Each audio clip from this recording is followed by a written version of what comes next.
Assalamualaikum rakan media sosial yang saya raihkan.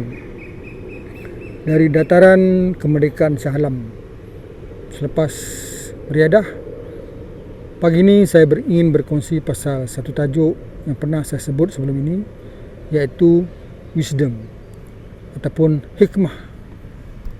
Tetapi saya cuba kaitkan dengan ilmu pengetahuan. Saudara-saudari sekalian, wisdom adalah kebolehan seseorang berfikir menggunakan ilmu pengetahuan dan pengalamannya. Tetapi yang lebih penting bukan hanya menghurai dan merumus, tetapi bertindak untuk kebaikan sejagat, kepentingan orang lain termasuk dirinya. Dia dilakukan dengan penuh kebijaksanaan.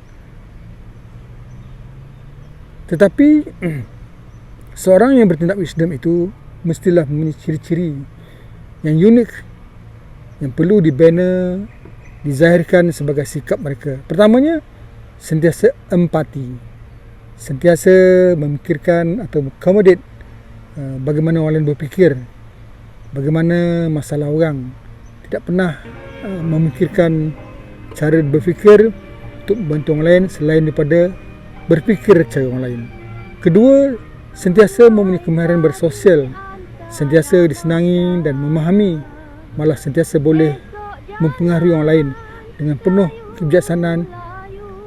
Ketiga, seseorang itu mestilah sentiasa boleh mengawal dirinya, sentiasa boleh mengawal perasaan dan hidupnya, sentiasa mengawal emosinya.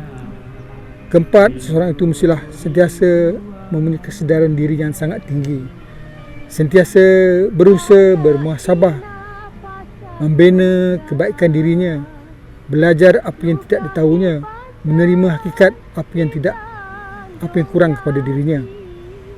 Dan yang paling penting sekali, bersedia menerima ketidaktentuan dan membuat keputusan dengan penuh berani keluar dari zon selesanya, dan sentiasa mahu mengambil risiko. Dan yang akhir sekali, yang paling penting, seorang yang wisdom sentiasa memikirkan selepas matinya, sentiasa memikirkan legasinya semasa di dunia ataupun kebaikannya sebagai amalannya untuk di akhirat itu. Sedangkan ilmu pengetahuan hanyalah cara berfikir, hanya sekadar merumus fakta dan mentafsir berdasarkan prinsip ilmu yang dia ada. Dia hanyalah alasan bagaimana dia tidak pernah memberi kebaikan pada orang. Ramai orang berilmu tapi tidak pernah bertindak wisdom, tidak pernah berhikmah, sebab tidak pernah bertindak dengan penuh kebijaksanaan dan memberi impak kebaikan kepada orang lain. Saya beri contoh, beberapa contoh yang mudah dihadam.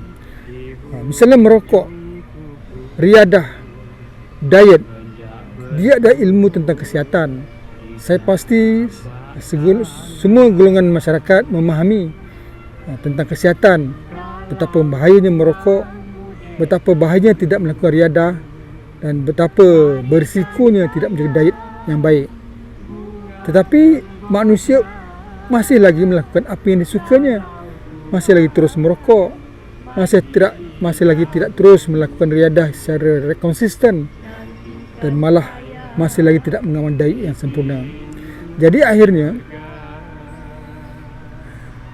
ilmu tidak akan memberi makna apa-apa selagi tidak menjadi cara hidupnya. Ilmu, pengetahuan dan pengalaman tidak memberi kesan apa-apa, tidak menjadi sesuatu yang berhikmah jika tidak menjadi sikapnya ataupun kecerdasan emosinya. Maka seseorang itu mestilah berupaya memindahkan ilmu dan pengetahuannya dan pengalamannya untuk dijadikan ataupun memberi impak kebaikan kepada orang ramai, termasuklah cara hidupnya dan sikapnya.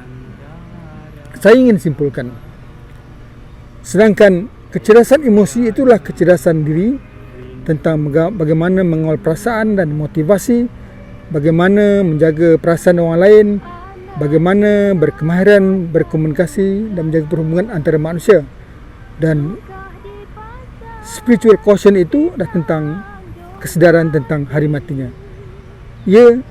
Saya rangkumkan ESQ, kecerdasan, emosi dan spiritual.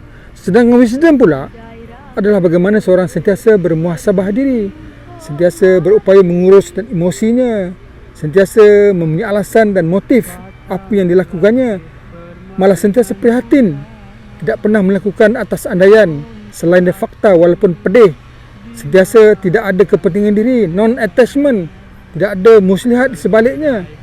Itulah wisdom. Malah sentiasa menjaga reponya pun baik, sentiasa bermuhasabah diri, dan akhirnya juga tentang kecerdasan spiritual. Itulah dia wisdom.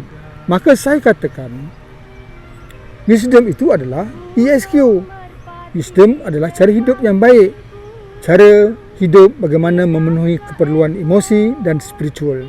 Saudara-saudari sekalian, menutup, ilmu tanpa cara hidup bukan wisdom.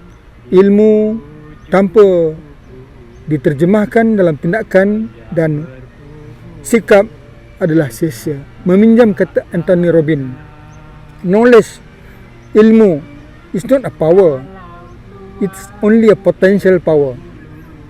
Sebenarnya yang berkuasa adalah action, tindakan, sikap. Jadi ilmu pengetahuan ditambah dengan tindakan dan sikap dengan penuh kebijaksanaan, itulah yang memberi kebaikan kepada manusia. Itulah wisdom, hikmah. Maka marilah kita membina cara hidup penuh berhikmah dan wisdom itu. Assalamualaikum. Ada nak cakap apa?